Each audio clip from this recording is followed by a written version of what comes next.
వారు అన్యాయాన్ని ప్రశ్నిస్తారు, అరాచకం మీద గళమెత్తుతారు, గర్జిస్తారు.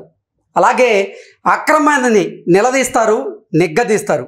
అందులో భాగంగానే వైకాపా అధినేత జగన్మోహన్ రెడ్డి ఇటీవల కాలంలో పర్యటనల పేరుతో ఆయన సృష్టిస్తున్నటువంటి గందరగోళం మీద వారు గళమెత్తారు. ఈ నేపథ్యంలోనే జగన్మోహన్ రెడ్డి టీం వారిని బెదిరించేటువంటి ప్రయత్నం చేస్తూ ఉంది. మేము అధికారంలోకి వస్తే మీ అంతు చూస్తామంటూ వారిని ఇబ్బంది పెట్టేటువంటి ప్రయత్నం అయితే చేస్తుంది. ఈ నేపథ్యంలోనే వారు మనతో ఉన్నారు. పొన్నవోలు సుధాకర్ రెడ్డి గారి వ్యాఖ్యల మీద వారి స్పందన ఏంటనేది మనం తెలుసుకుందాం. ప్రస్తుతం మనతో పాటు ఉన్నారు ప్రముఖ రాజకీయ విశ్లేషకులు అడుసుమల్లి శ్రీనివాసరావు గారు, అలాగే రాజేష్ అప్సాని గారు. వారితో మాట్లాడదాం. సార్ నమస్తే అండి. నమస్కారం. జగన్మోహన్ రెడ్డి ఇటీవల కాలంలో ఆయన చేస్తున్నటువంటి పర్యటనలు, ఆ పర్యటన తాలూకా గందరగోళం మీద మీరు ప్రశ్నించారు, ఆ అరాచకం మీద మీరు గళమెత్తారు. ఈ నేపథ్యంలో వారు గనక అధికారంలోకి వస్తే మీ అంతు చూస్తామంటూ మిమ్మల్ని పొన్నవోలు సుధాకర్ రెడ్డి బెదిరించేటువంటి ప్రయత్నం చేస్తున్నారు. దాని మీద మీ స్పందన ఏంటి సార్? అసలు ఇక్కడ యాక్చువల్గా పొన్నవోలు సుధాకర్ రెడ్డి గారు అంత సీరియస్గా స్పందించాల్సిన అవసరం ఉండదు మామూలుగా అయితే. కానీ సహజంగానే జగన్మోహన్ రెడ్డి గారి మీద నేను ప్రత్యేకించి ఆ సందర్భంలో ఒక టీవీ డిబేట్ చర్చా సందర్భంలో నేను చేసిన వ్యాఖ్యల పట్ల వాళ్ళకి ఖచ్చితంగా బాధ వచ్చే ఉంటుంది, వస్తుంది, సహజం అది. అయితే వాళ్ళు కూడా అదే విధంగా సమాధానం చెప్పగలిగి ఉండాలి. దానికి వాళ్ళ మోకలను మా మీద తోలాల్సిన అవసరం లేదు. ఎందుకంటే మా భాష ఎప్పుడు కూడా చాలా అదుపులో ఉంచుకుని. ఇప్పుడు పొన్నవోలు సుధాకర్ రెడ్డి గారి స్పందనకి నాకేం విచిత్రం అనిపించలేదండి.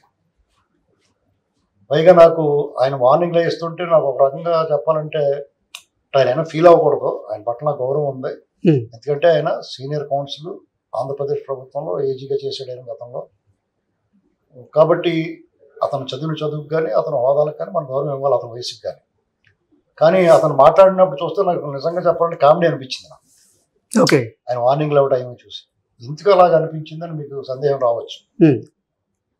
నేను గతంలో కానీ రాజేష్ గారు కానీ మొన్న వాళ్ళు గిలగల్లాడుతున్నా గింజుకుంటున్నా నేను చేసిన వ్యాఖ్యల పట్ల వాళ్ళు గిలగల్లాడుతూ ఉన్నారు కదా, అంతకు మించిన కఠిన వ్యాఖ్యలు గతంలో చేస్తున్నా. ఓకే, ఎందుకంటే అతని అరాచకాలు అలా ఉంది, అతని అన్యాయాలు అలా ఉంది, అతను చేసిన దోపిడీ తీరు అలా ఉండింది, అతను తీసుకున్న ప్రజా వ్యతిరేక నిర్ణయాల మీద మా కళమిప్పాం, మేము నిలబడ్డాం, మాట్లాడాం. సార్, జగన్మోహన్ రెడ్డి ప్రభుత్వంలో ఉన్న సమయంలో కూడా మీరు జగన్మోహన్ రెడ్డి మీద, ఆయన విధి విధానాల మీద ప్రశ్నిస్తూ వీడియోలు చేశారు. అప్పుడే భయపడలేదు, మరి ఇప్పుడు భయపడతారని ఆయన ఎలా అనుకున్నారు? ఆయన ఎలా వార్నింగ్ ఇవ్వాలనుకున్నారు అసలు మీకు? ఇప్పుడు యాక్చువల్గా వాళ్ళు నేను ఏం మాట్లాడానో పూర్తిగా చూసుంటే వాళ్ళు నన్ను ఏమన్నా అంటానికి నోరు రాకూడదండి.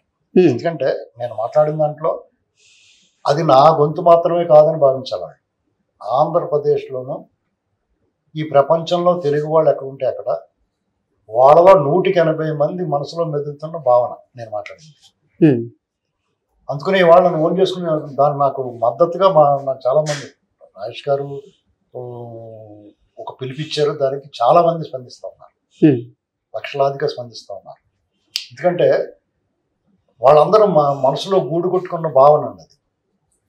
ఇక్కడ నేను కూడా తప్పుగా ఏం మాట్లాడాల. రాజ్యాంగాన్ని, ఈ దేశ సార్వభౌమాధికారాన్ని, చట్టాలని, రూల్ ఆఫ్ లాని వ్యతిరేకించిన వాళ్ళ పట్ల రాజ్యం ఒకేలా ఎందుకు వ్యవహరించట్లేదు అనేటువంటిది నా దర్యాప్తు సంస్థలు కానీ సిస్టమ్ కానీ ఎందుకు ఒకేలా వ్యవహరించట్లేదు అనేటువంటిది నా సందేహాన్ని వ్యక్తం చేశాను. అంతే. దానికి వాళ్ళు వేరే రకంగా అన్వయించుకున్నారు. ఆ మాటకు వస్తే జగన్మోహన్ రెడ్డి గారిని ఒకసారి ఆయన ఏం మాట్లాడాడో గతం నుంచి చూసుకోవాలి. మొన్న రాజేష్ గారు కూడా చాలా ప్రస్తావించారు. పదే మనం ఎక్కువగా ప్రస్తావించాల్సిన అవసరం లేదు, పనిగట్టుకుని చెప్పాల్సిన అవసరం లేదు ఆ సందర్భాలు. ఎందుకంటే జగన్మోహన్ రెడ్డి గారు ఏం మాట్లాడేటువంటి తెలుగు ప్రజలందరికీ తెలుసు.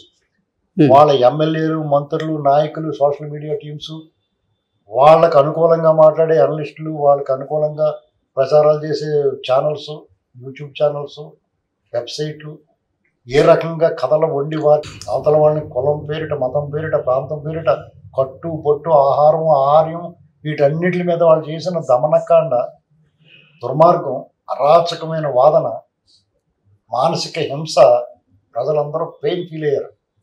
వాళ్ళ పెయిన్ మేము తీసుకుని వాళ్ళ గొంతు మేము వినిపించామండి. ఇప్పటికే వినిపిస్తున్నాం, నిన్న వినిపించాం, ఇవాళ వినిపిస్తున్నాం, రేపు కూడా వినిపిస్తాం. మాకు ఇక్కడ ప్రభుత్వాలు ప్రతిపక్షాలు ఇది మాకు ప్రాధాన్యత కాదు. మా అభిప్రాయాలు, మా మద్దతు, మా రాజకీయ సానుభూతి ఎవరి మీదైనా ఉండొచ్చు. మేము రాజకీయంగా ఏ పార్టీతో అనుబంధమైన ఉంటే ఉండొచ్చు, కానీ వ్యక్తులుగా ఒక సామాన్య సగటు పౌరుడి గొంతు మేము వినిపించాలనేటువంటి మా నిర్ణయం. మేము అదే పని మీద ఉన్నాం ఇప్పుడు కూడా. ఈవెన్ పాలకపక్షాల పట్ల కూడా మేము విమర్శలు చేసిన సందర్భాలు ఉన్నాయి, వాళ్ళ విధానాలు కరెక్ట్గా లేకపోతే. అది ఆ పాలపక్షమైనా ఈ పాలపక్షమైనా ఎక్కడైనా సరే దానికి వాళ్ళు కన్స్ట్రక్టివ్గా, ఒకవేళ నేను మాట్లాడింది సరిగ్గా లేదనుకుంటే వాళ్ళు కనిపిస్తే, వాళ్ళకి పెయిన్ వస్తే మీరు మీ తీవ్ర అభ్యంతరాన్ని వ్యక్తం చేయొచ్చు, నా వ్యాఖ్యలను పూర్తిగా ఖండించవచ్చు, వివరణ కూడా మీడియా ముఖంగా అడగచ్చు, లేదంటే నాతో పాటు డిబేట్లో పాల్గొవచ్చు. అంతేగాని మోకలను వదిలేసి బూతులు తిట్టిస్తే మేమైనా జడుస్తామా? భక్తు పల్లెటూరు రైతువారి కుటుంబాల నుంచి వచ్చిన వాళ్ళం. మేము చదువుకున్నాం, వ్యవసాయం చేసాం, పల్లెటూరు బ్యాక్గ్రౌండ్, రచ్చబండ అనేటువంటిది మాకు నిత్య కూర్చోం. ఈ బూతులు మాట్లాడడం మాకు రాదా? లేదా మీ సంగతి చూస్తాం, మేము 29లో మేము వచ్చిందని మీ సంగతి చూస్తాం అంటున్నారు. 29 దాకా మరి ఇంకా 3.5 ఏళ్ళు ఉంది కదా. ఈ 3.5 ఏళ్ళు మేము చేతులు ముడిచి కూర్చుంటాం. ఒకవేళ మీరు అలాంటి ప్రయత్నం చేస్తే అంటే మాకు ఏదన్నా కొత్త ఇది ఇలాంటి ఎన్ని చూసుకుని దాటుకుని వచ్చి ఉంటామండి. ఎన్ని రకాలుగా మాటల దాడులు, భౌతిక దాడులను ఎదుర్కొని ఉంటాం మేము. ఇది మాకేమన్నా కొత్త? ఆ భయం ఉన్నవాడైతే ఇంట్లో దాక్కుండా కానీ బయటకు వచ్చి ఎందుకు మాట్లాడతాం? ఆ భయం ఉంటే జగన్మోహన్ రెడ్డి ముఖ్యమంత్రిగా ఉన్న సమయంలోనే ఆయన మీద విమర్శిస్తూ, జగన్మోహన్ రెడ్డి గారి ప్రభుత్వంలో ఎంత అరాచకం జరిగిందో ప్రజలందరికీ తెలుసు. ఆ అరాచకానికి కొమ్ములు తిరిగిన వాళ్ళే మూలకు పోయి కూర్చున్నారు. చాలా మంది ముఖాలకు ముసుగేసుకున్నారు. అవమానించట్లేదు, వాళ్ళ నేపథ్యం, వాళ్ళకున్న పరిస్థితులు అలాంటివి. అలాంటి టైంలో కూడా మేము డోంట్ కేర్ అన్నట్టు ఉన్నాం, ఇప్పటికీ కూడా డోంట్ కేర్ అన్నట్టు ఉంటాం. ఇక్కడ సమస్య ఏంటంటే,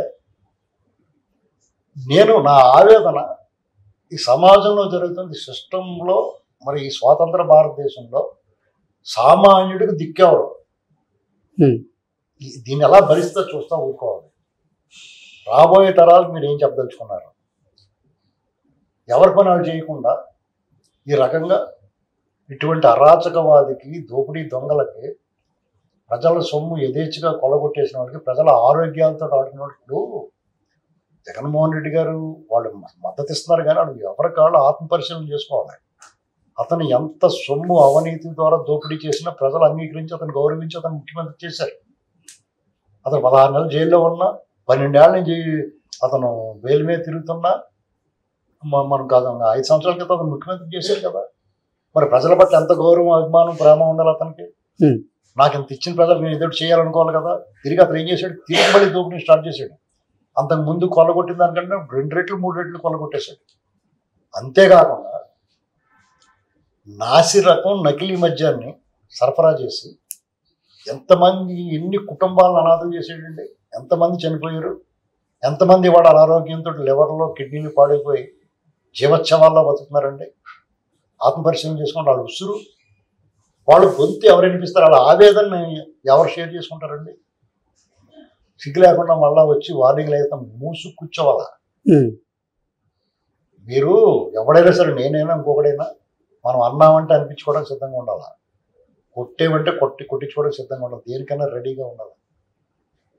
వాళ్ళు అంటాం, మేమంటాం, మీరు పడాలని అనుకుంటే కుదరదు, ఆపేయాలి, అన్నీ ఆపేయాలి మీరు. ఓకే, ఎందుకంటే మీకు అర్హత కోల్పోయారు.